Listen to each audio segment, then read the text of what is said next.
Nous pourrions faire également une autre action qui serait par exemple d'avoir un format carré. Alors c'est toujours un peu gênant parce que les photos sont vraiment faites en carré, donc on va devoir rogner une partie.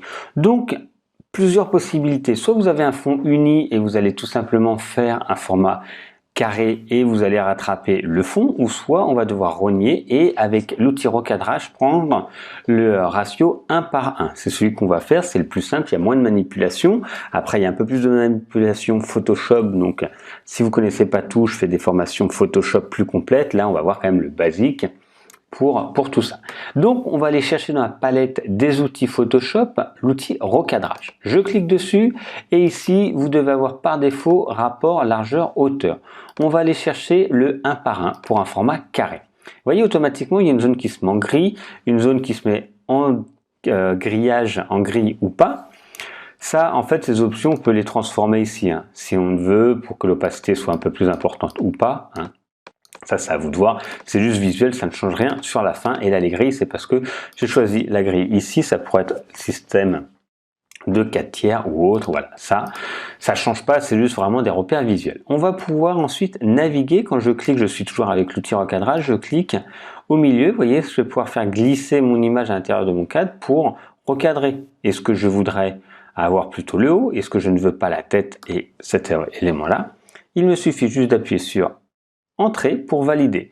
Et là, j'ai bien mon format carré qui s'est créé et il ne me restera plus qu'à enregistrer mon document à l'emplacement où je veux. Donc, on peut toujours faire une action si on veut. Je vais revenir en arrière. Commande Z. On peut créer une action et au lieu de valider l'enregistrement par la suite ou autre, va falloir replacer. Donc, c'est pas forcément intéressant parce que sinon, on peut le faire de façon automatique. Mais ce qui va se passer si on le fait de façon automatique, il va prendre par défaut le centre et il ne va pas ensuite considérer vraiment le placement. Donc moi je vous conseille de le faire à la main. Ça prend pas non plus des heures, même si vous avez une centaine d'images. Vous voyez, on va le faire ici. Je le glisse là. J'ai tout simplement mon rapport. Je vais pouvoir ensuite glisser mon image à la bonne taille. J'appuie sur Entrée. Donc là j'ai rouvert toutes les images de base, pas celles qu'on a modifiées. Je fais Fichier enregistrer sous, Fichier enregistrer sous. Je vais créer un nouveau dossier tout simplement. Ici, hop, robe carré. Et j'enregistre. Là, c'est une demande, hop, valeur maximale, j'enregistre. Et ici, je peux fermer. En fait, ce qu'on peut faire, on pourrait choisir pour la fin de faire une action automatisée. Et on va pouvoir faire ça comme ça pour tous les éléments, ce qui va me permettre à la suite de recadrer manuellement tous ces éléments. Vous voyez, parfois peut-être il y a un fond blanc, là on pourrait peut-être recadrer un peu mieux si on veut, parce que là il manque les pieds. Voilà. C'est pour vous montrer que c'est possible de faire tous ces éléments-là. Et fichier enregistré sous, raccourci clavier commande Shift et S. Non, pardon, il faut d'abord valider, commande Shift S, et je vais enregistrer à l'endroit qui est juste là. Et je vais pouvoir comme ça faire ça manuellement pour toutes les images. Je la ferme et je vais continuer. Là, c'est déjà un format carré, mais peut-être qu'il est trop grand, vous voyez, parce que sur le reste, il y avait plutôt le visage coupé.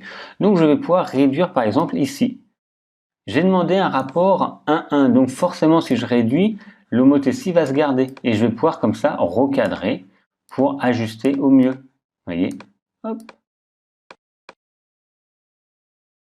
Ça me convient, j'appuie sur Entrée, comme ça reste un peu sur le même style, on ne voit pas le visage.